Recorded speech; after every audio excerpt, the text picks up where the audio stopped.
Everyone's asking if Zuffa Boxing 1 was a success. But here's the real question. Why did a card with no real stars keep me watching?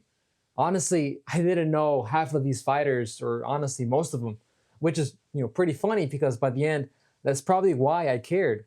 Because the real question isn't whether it was amazing or elite or even some kind of instant classic. The real question is simple. Did it work? Welcome to Abner's Counterpunch.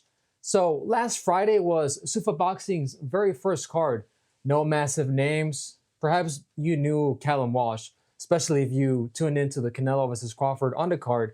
But there wasn't any crazy spectacle. No, you have to watch this marketing push.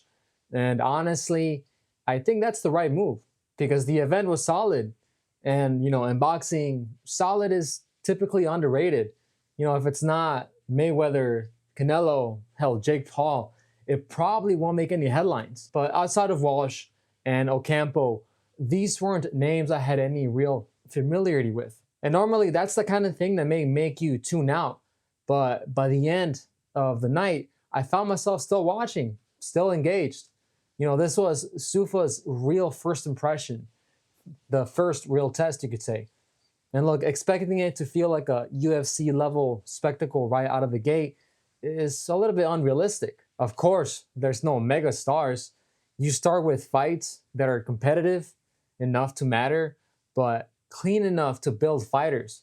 And I think that's exactly what this card felt like. Let's start with Walsh versus Ocampo, because that fight kind of set the tone for what this entire event was.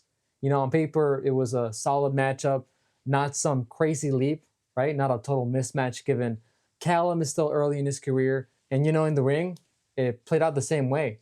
Walsh clearly won the fight. There's no argument there. But Ocampo gave him just enough work to keep it interesting. And I think that's the key phrase, just enough work. Because Walsh didn't just walk through him.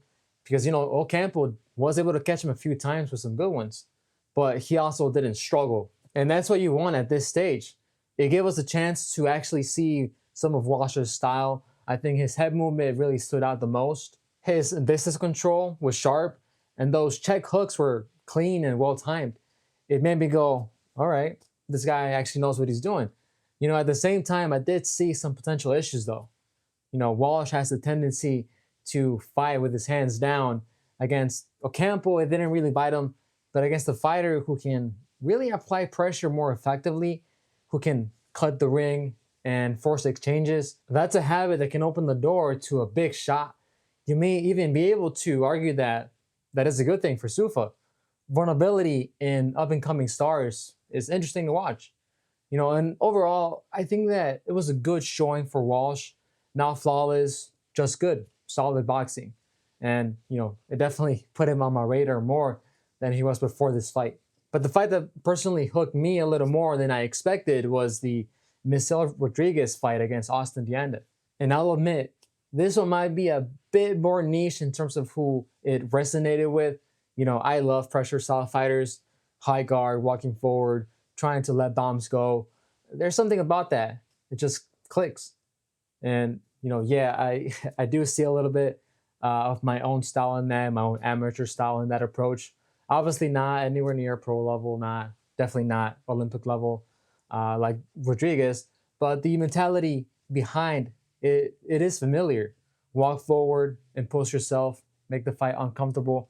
That fight might have not been the most exciting thing in the world for casual viewers.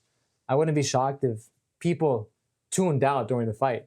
But if you're involved in boxing at some capacity, perhaps you agree with me that it was just cool to see the different combinations. Like I recall Rodriguez having him in the ropes, getting him with a lead hand shot to the body to an uppercut.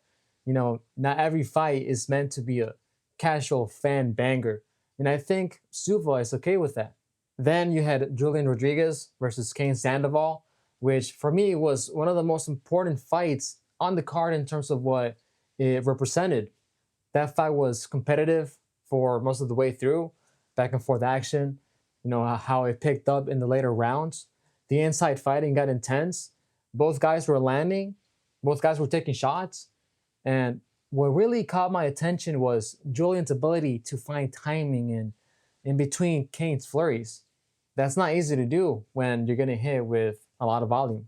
And even at the last second of the fight, they're still going back and forth. Julian lands a big clean shot right before the bell. And that's the kind of thing that I love to see. Fight until the very last second, leave it all in the ring. And that's where I ask myself what the bigger picture for Zuffa really is. The goal, at least early on, isn't to create massive spectacles. They don't need fireworks yet, nor honestly, I don't think they can pull it off at this stage. But what they need is consistency, solid events, competitive matchups, fighters who know that if they go out there and give a war, people are going to end up knowing who they are. So fighters are being discovered. Some of them may have legit skill. Most of them are fighting with heart, or at least they all should be, right? Because they understand the opportunity that has been put in front of them. Over time, they'll become more known. And then, as that happens, Zuffa attracts more talent, matchmaking gets tighter, title fights start to matter, the narratives start to build naturally. I think Dana knows what he's doing from this. Although that might mean we don't see fighters going 40-0 anymore. Dana has never been a fan of padding records, and I don't expect that philosophy to change in boxing. Fighters are going to get matched closer in skill level. The losses are going to happen, and I'm fine with that.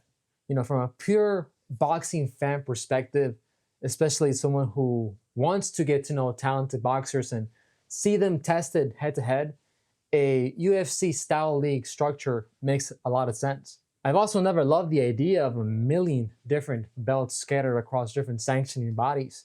When I tune into a title fight, unless it's for undisputed, I'm always like, all right, but which one? It just makes it harder to follow, and it often prioritizes records over actual competition. And for me, the biggest indicator of success was simple. I didn't know most of these fighters going into the card, but by the end of the night, I cared about a few of them, and I think that's the metric that matters most. I actually think fans don't connect as well to undefeated records nearly as much as they connect to effort, grit, and moments that feel real, right? How about Patty's performance versus Gagey, huh? I'm sure Patty gained a lot of new fans even though he lost. Which, by the way, I'm not touching on fighter pay with Zuffa Boxing because that's a whole different discussion.